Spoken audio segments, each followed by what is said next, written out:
What's going on, everyone? It's Andrew with Rogue Overland. Today we're going to do a walk around and build out video of my 2012 Nissan Xterra Pro 4X.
As far as the rear suspension on my truck is concerned, I'm running an Elkin 3.5-inch custom leaf pack that I have set up at plus 650, which is 650 pounds over the stock weight, just for all the extra gear that we're carrying on the trail.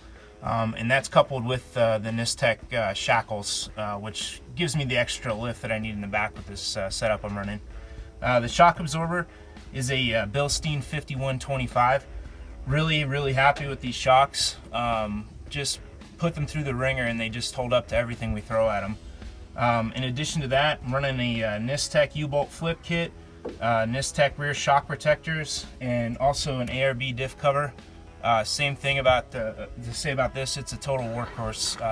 Totally beat it up on the Rubicon Trail, and it barely shows any signs of it. Moving on to the front suspension on my truck. It is fully Titan swapped, which for those of you that are not familiar, I'm basically taking the components off a Nissan Titan, which essentially bolt right onto the front end of my truck, giving you the additional track width and about as much up and down travel as you can achieve with an independent front suspension setup. You'll notice I'm running a tubular upper A-arm with a uniball. That's paired with a Sway Away Race Runner remote reservoir shock that's been revalved and then matched with a 650-pound iBox spring. The lower control arm is a factory Nissan Titan control arm that I've just boxed for additional strength with that arm.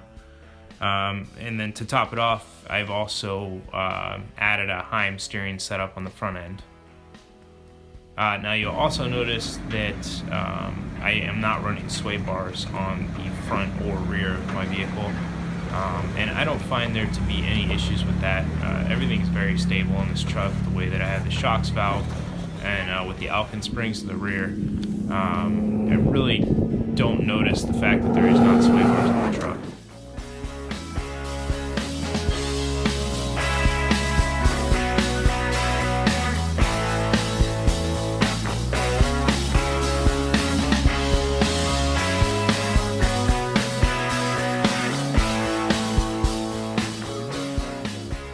As far as wheel and tires go, I'm running a 16x8 level 8 Bully Pro wheel, and my tire is a Pro Comp Extreme MT2. It's a 315/75/16, which is essentially a 35-inch tire. Now, why did I go with mud tire over an all-terrain? I would like to say that some of the trails we get into are a little more extreme than most like to tackle in a typical overland build. So I choose to have a little bit of extra noise and maybe a tiny bit in gas mileage reduction over getting stuck with an all-terrain tire.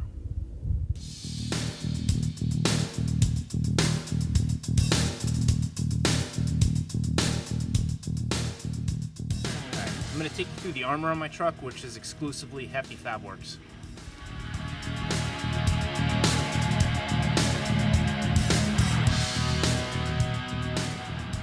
Starting underneath the truck, I'm running all aluminum skid plates, which do remarkably well when compared to the much heavier steel counterparts that I was running before this. Moving up from there, we'll look at the Hefty Fabworks sliders. These things have done exactly what they're supposed to do, and that's protect the truck. Alright, I'm going to tell you guys a little bit about these rear corners that I get a lot of questions about on my truck. These are a custom one-off design that we did. Mainly I did this so I could clear my 35-inch tire. I can tuck that thing all the way up into the wheel wells, and I do not run a body lift on my truck at all. These are tied into the frame and to the bumper. They fully bolt on and off, and they will support the weight of the truck if you need to put a high lift jack under them. As far as the rear bumper is concerned, I'm running a Hefty Fabworks rear bumper. I've modified it in a couple ways, added an additional rotopack setup so I can carry my fuel on the bumper here. Also, in addition, I've added a rotopax mount back here. On the Hefty Fabworks bumper, it has a high lift jack mount built into it, so you can carry that here. It's got your recovery points built into it. Trailer hitch if you're towing a small overland or utility trailer. Overall, very happy with the build quality of this bumper. I've had it on this truck over 3 years now, and it's been great. Last but not least, I'm running the Hefty Fab front steel bumper. It's got the winch mount integrated into it. You can also see I'm running the Factor 55 Pro Link here, and you've got your recovery points built into the bumper right next to that.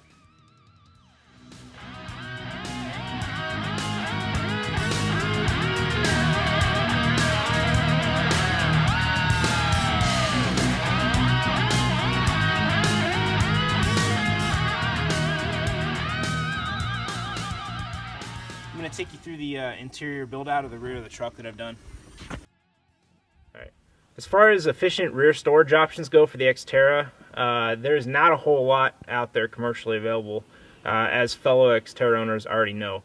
So I've designed and built my own shelf system here in the back that I find to be useful, efficient, easy to have access to, and it just works for my setup on my truck. Starting from the bottom, I've got a custom drawer system that I put, just a slide system that I put in with heavy-duty drawer slides that'll hold the front runner Wolfpack boxes, just because that's what I use on my setup. I've also got the onboard air plumb to come out right here, so when we're airing up on the trail, it's real convenient. I've got the hose stored right back in the corner here. As far as the fridge goes, this is wired in, and I'm running an ARB fridge slide, so I can have easy access to my fridge as well.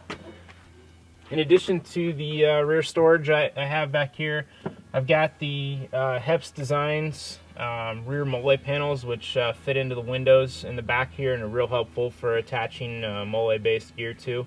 Those are available from Nistec Lifts.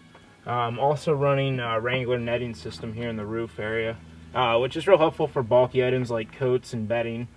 On my setup, I also run a dual battery system using an Odyssey motorcycle battery in the back.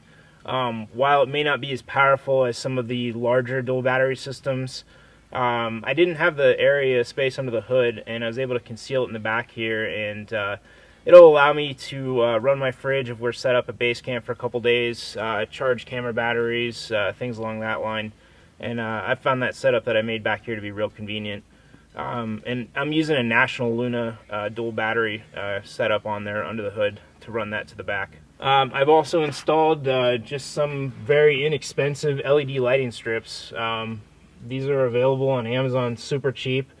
Wiring them into the rear dome light. They draw a super low amount of current, and basically they work with the rear dome light. So every time you open the hatch, you've got a nice bright lighting back here while you're out on the trail in the dark. As far as comms go, running solely on ham. I run a BTEC 50-watt radio, super happy with it. You can see I've got my air locker switches here, rock lights, awesome Lux rock lights available from Off-Road Gorilla that we run on our rigs, and then got some LED light bars switches here. What Overland build wouldn't be complete without an entire headliner full of morale patches?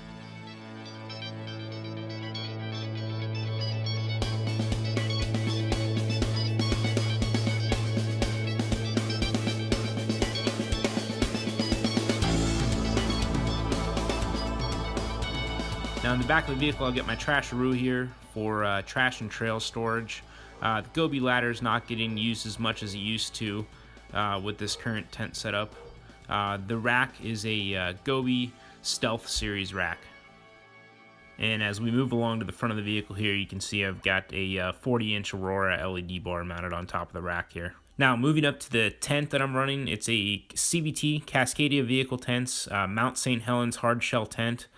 This thing is amazing. Setup and takedown is super fast, super easy. You've got enough room in there to keep your bedding and even a small amount of gear. Super comfortable mattress, USB power ports built in, lighting, and overall, out of all the past rooftop tents that I've run, this is my favorite by far. Last but not least, here on the outside, I've got an ARB 2500 series awning mounted to the side of the rack. Now, everything put together looks a little something like this on the beaches of Baja. Moving on to the last part of my build, I'm pretty basic under the hood. I've got a standalone compressor here for the ARB air lockers, the solenoids for the battery system, and then the Volant airbox I've modified to be 100% sealed, and then coupled with an adapter from Off-Road Gorilla that leads into the snorkel system. So I'm 100% able to submerge this airbox, although hoping to never have to do that.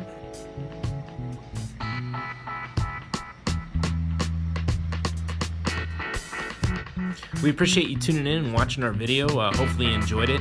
Help us out by liking and subscribing to our channel so we can continue to bring you more great videos like this one. Make sure to pick up the March-April edition of Tread Magazine. It features this Rogue Overland build and a little bit of the story behind it. And lastly, visit our website. It's going to be rogueoverland.com. It's got build info for all of our rigs on there, upcoming trips, and some great merchandise so you can be part of the Rogue team. So thanks again for watching, guys, and we'll see you soon.